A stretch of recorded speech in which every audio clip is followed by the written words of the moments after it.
I sat up on my bed the moment I heard a key turn in my keyhole with my heart pounding in my chest. A part of me thought it was father, and that thought was enough to send a chilling fear sliding down my spine. It was currently some minutes after 10 in the night, and I had no idea who it could be. The door cracked open, and I felt the breath I've been nervously holding in my throat whoosh out a relieved sigh on seeing my younger brother standing at the doorway with a proud grin spread across his face. "Come in fast and shut the door," I urged, and he quietly got in and closed the door before turning my keys until the door was locked again. "Did you just pick my lock?" I asked once he got to my bedside. He shrugged with a sly grin before hopping on my bed and waving a tiny nail in my face. "New skill unlocked. Yes, I did," he gushed out, and I cracked a small smile at his proud facial expression. "Where did you learn that?" "I thought you weren't going to start trailing until next year," I asked, because he was only 15 and training for boys in the Mafia officially starts once they clock 16. "I figured it out myself. I've been trying it on my door for a while now until I perfected the skill. How cool is that?" He gushed again, and I shrugged. Learning how to pick locks wasn't something people were supposed to be proud of, but it was a huge deal for boys in the Mafia since they were going to be needing all the sly skills they can lay their hands on to become someone big in the Mafia. And for someone to master that skill on their own was a pretty big deal since they were still going to officially taught this particular skill once training officially starts for them. "That's really amazing." I praised him because it really was, and he smiled shyly, his dimples peeking out cutely. That was one of the few features we shared as siblings.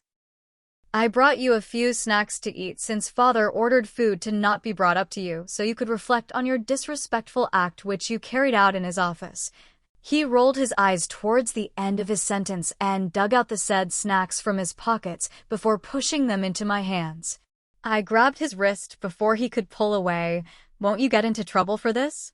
I asked warily. My stomach picked that moment to growl loudly, and I flushed red when he gave me a sidelong look, picked one of the cookies on my thighs, tore it open before pressing it into my hands again. I accepted it and took a bite, the milky taste melting against my tongue almost immediately. "Thank you so much, Angelo," I said to my younger brother, and he only smiled at me before reaching up patting my cheeks lightly. I sometimes wonder how my brother was already this matured at such a young age. When I was 15, I sure as hell wasn't this smart and matured. I guess it was a guy's thing? "How do you feel about getting married?" he asked, and I paused the piece of cookie I was about to insert in my mouth at the last second and breathed out a sigh before returning the cookie back into its bag. "I feel scared, nauseated, creeped out, and hurt as hell," I replied honestly, my heart feeling sad and heavy in my chest. I ran my fingers against the cookie bag half-heartedly, trying to imagine how it was going to feel like to be married to Luca Ricci. All I could think of was him slapping and hitting me if I dare question any of his decisions, and that thought alone was enough to make me shiver slightly, feeling tiny goosebumps cover my arms. "I'm sorry father is such a selfish man. It's not your fault he had to stupidly lose Mr. Luca's money. Then why the hell did he had to purpose to give you to him in replacement for the debt he owed?" Angelo snapped out angrily, and I blinked at him shockingly, my heart finding it hard to grasp onto what he was saying. "What?" I asked, a loud ringing noise echoing in my ears. Angelo's mouth fell open for a few seconds. "Oh, he didn't tell you?" I shook my head slowly, feeling my eyes bite with the telling signs of incoming tears. "I heard him talking about it with a few of his men a few weeks ago while I was eavesdropping. I didn't think he'd actually give you to Mr. Luca since he himself was extremely scared of him. I had thought he was already looking for the money in which he could use to pay off his debt." "Oh," I mumbled, not knowing how best to respond to this new piece of information. I felt numb. Numbness everywhere. There was nothing I could do. It wasn't like I could refuse to marry Luca. Was I even given a choice? "Yeah, I'm so sorry, Sofia," he whispered quietly, and I sniffed quietly before digging out a piece of cookie and threw it into my mouth. "It's fine, it's not your fault, and there was nothing you could have done.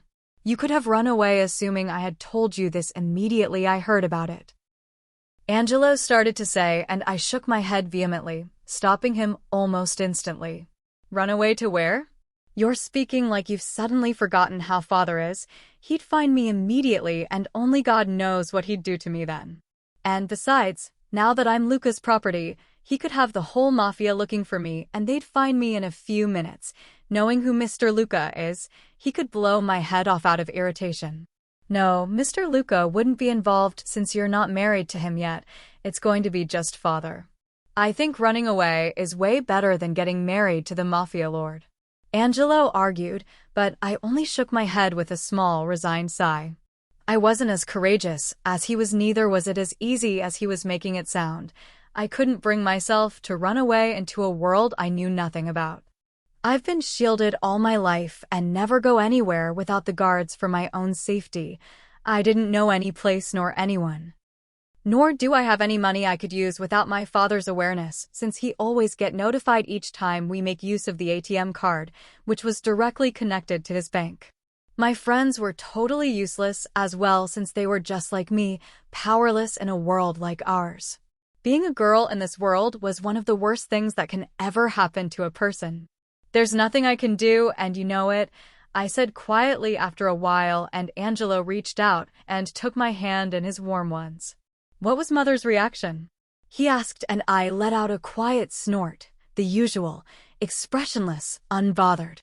I hate that woman so much, you know? Angelo continued with a frown, and I nodded my head, agreeing with him instantly. I hate her so much as well. Sometimes I wonder if she's our real mother. I mean, aren't mothers supposed to be extremely in love with their children and would almost never stand by and watch their children suffer unnecessarily? Angelo continued, and I breathed out another small sigh, not knowing what to think anymore. I've made up 1,000 excuses for her in my head while growing up as to why she was the way she was.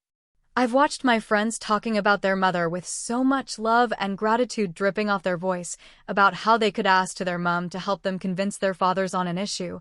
My own case was quite different from theirs. Mother never bothers trying to convince father on anything.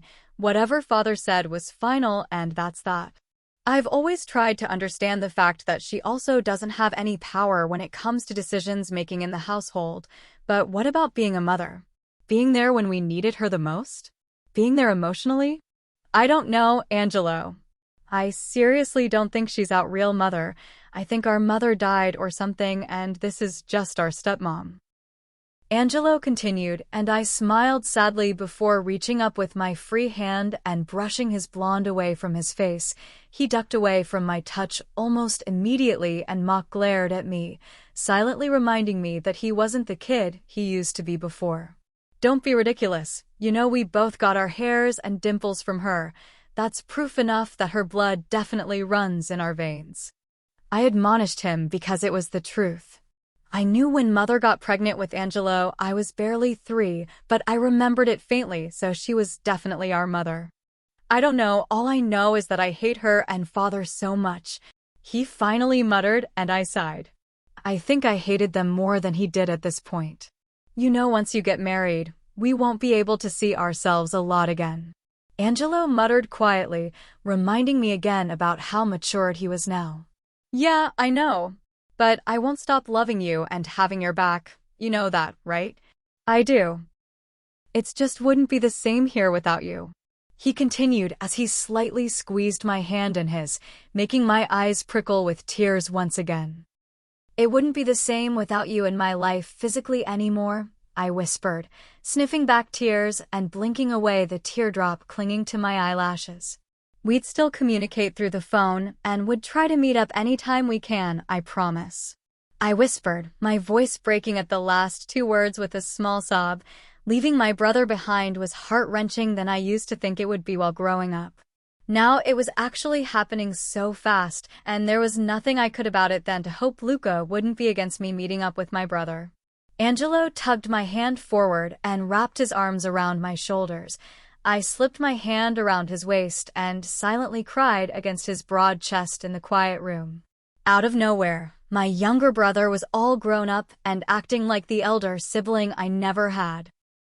We remained in that position for a long while, with me crying silently and him patting my hair and squeezing my shoulders tight, offering me more emotional strength than I've ever received from anyone else throughout my whole life.